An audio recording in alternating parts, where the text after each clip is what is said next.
Generally speaking, raising grandkids is easier than raising your own kids because at the end of the day, you can send them home. But some of the same principles still apply, right? The idea that someone is in charge ultimately makes the decision. Someone kind of has a chance to put down their foot and have the final say, the last word. Generally speaking, we have a 2-year-old in our midst. Not today. He was here most of the weekend, all weekend. And there are those moments that you say something to a 2-year-old and they look at you like you have 3 heads. And then there are those moments that they look at you and they know that what you're telling them to do or not do could hurt them. And so they're going to comply, but reluctantly. And then there are those times that you tell them what to do and they have absolute pushback. Temper tantrum, throw a fit, do whatever they have to do, make a scene, cause everybody in the world to look, but they want to get their way no matter what. And the joy and the fun that comes along with parenting and grandparenting is both exhausting and exhilarating at the same time. And for any of you who have done that, who have walked that journey, you know exactly what I'm talking about. But see, as leaders, we have that same role, not just in the parent-grandparent relationship, but we have it with employees, we have it with people that we lead on our team, we have it with people that we influence around us.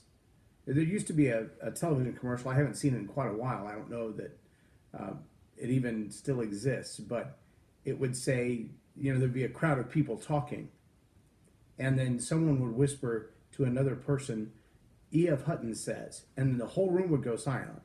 Because when E.F. Hutton spoke, everybody listened. Or that was both the tagline and the implication that everybody wanted to hear what E.F. Hutton said. He had the final word on anything to do with the stock market. I would say that's pretty high level authority in the financial world. But we as leaders should be in a position where we are both positioned in relationship to our expertise and our credibility, our authority, our ownership with which we speak is solid enough that when people hear us, they're like, yeah, the last time that guy had something to say, it was pretty profound. Or the last time that girl gave us an inside tip, it was priceless. Those are the kinds of reactions that we should expect to have. But how often do you as a leader make a decision for your team and find out that the team doesn't uphold that decision? They don't want to live up to those standards. They don't want to deliver on that product. They don't want to follow that budget or follow that timeline. And so all of the bits and pieces that you've put into play with the oversight that you have with the presumed perspective that's larger than any individual in the organization, you've got to be able to put down that final word and say, this is the way it's going to be. This is how these rules apply. This is what we're going to do in this situation. Lately, there's been a big brouhaha around the idea of the NFL football players kneeling or not kneeling. And there's also another sideline thing that domestic violence has been a problem in the NFL because they feel like they can get away with anything, many of them. And many of them live their lives on, violence. That's how they make their living. And so to be able to turn that mode off when they come home to their family apparently has some challenges. Now, I've never played in the NFL, so I don't know what those challenges might be, but it seems to be that sexual assault and domestic violence run rampant in the NFL.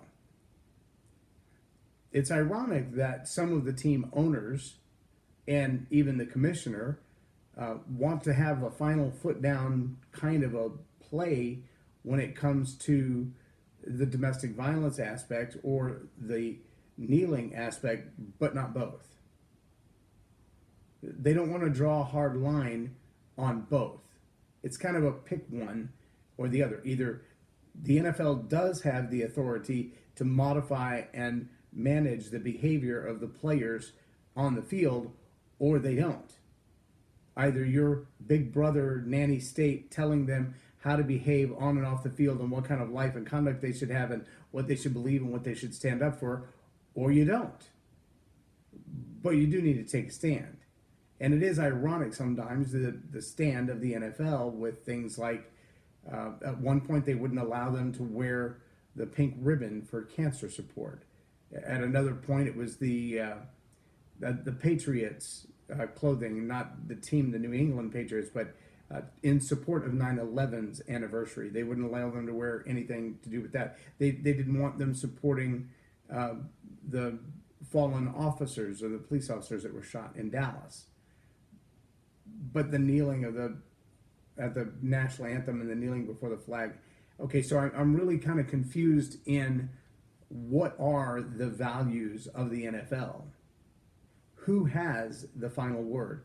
Who does make the decision? Now, Ezekiel Elliott, as an example, has appealed his suspension to the highest courts.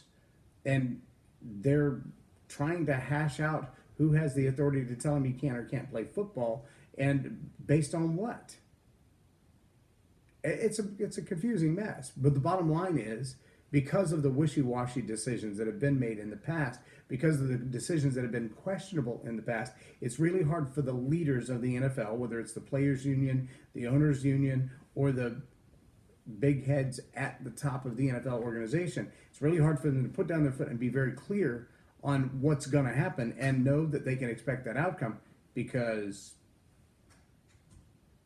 they haven't been consistent in the way they make decisions, and they've lost the credibility necessary to lead that way. That's a pretty big deal.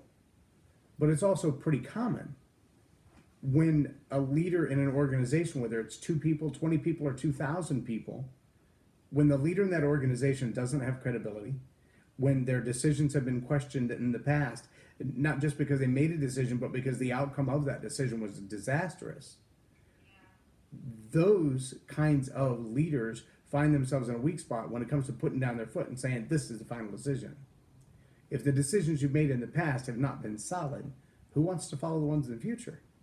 If you haven't been firm on your decision, and there are some leaders who are willing to have a spine and grow up and say, I'm going to claim this, and this is what I want to see done, and I don't care if the outcome is negative or not, I'm ready to take the risk on that. I want to see it done this way. Some of those types of leaders become dictators. Some of those types of leaders become mold breakers. Steve Jobs was that kind of leader. Steve Jobs said, I'm going to create this thing that no one's ever seen before, to do something that no one's ever asked me to do, to solve a problem that no one has identified they have. Now, most people would look at that and go, that's just bad leadership. Why are you so committed to investing the money of this big company into creating a product that nobody has asked for? Nobody else has one. You don't know if it's going to pass or fail. You don't know if it's going to work or not. But they poured thousands of dollars into the iPod. Hundreds of thousands. And it became millions. And then it became not just an iPod, but an iPad and an iPhone and an everything else. And that ability to say, we're going to put our foot down right here. We're going to stake this ground. And we're not going to move until we get results. That's a powerful position for a leader, that not just everyone has the nature or the quality to do that. That's a big deal. That's a really big deal. Whether it's in your family, it's in your organization, whether your organization is 2 people, 20 people, or the size of the NFL, the ability to put your foot down and have the last word is based on your ability to have credibility, to have consistency, and to have compassion. Credibility, consistency, and compassion. If your ideas and your decision points are scattered all over the board, they have no moral compass, they have no ability to relate one to the other, that consistency is going to get you. You've got to have the credibility of having been consistent in the past and having made good decisions in the past in order to move forward. And you've got to have compassion, knowing that the people for whom you're putting your foot down, that it will serve them well in the future.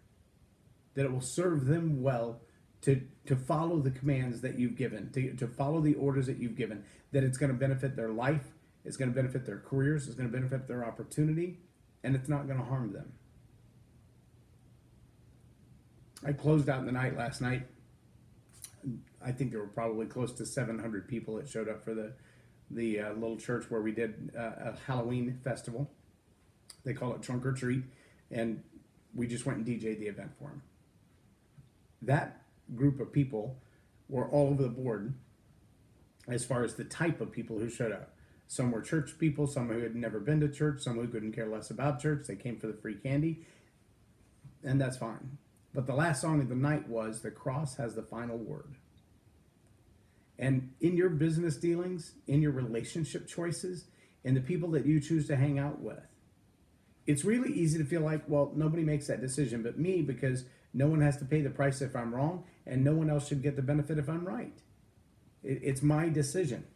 And while there's a lot of truth to that on certain levels in life, there's also a place where ultimately, beyond the judicial system, beyond the court system, beyond everything man can do to you or for you, all of the rewards or consequences of each decision that you made, there will be a day that the cross will have the final word.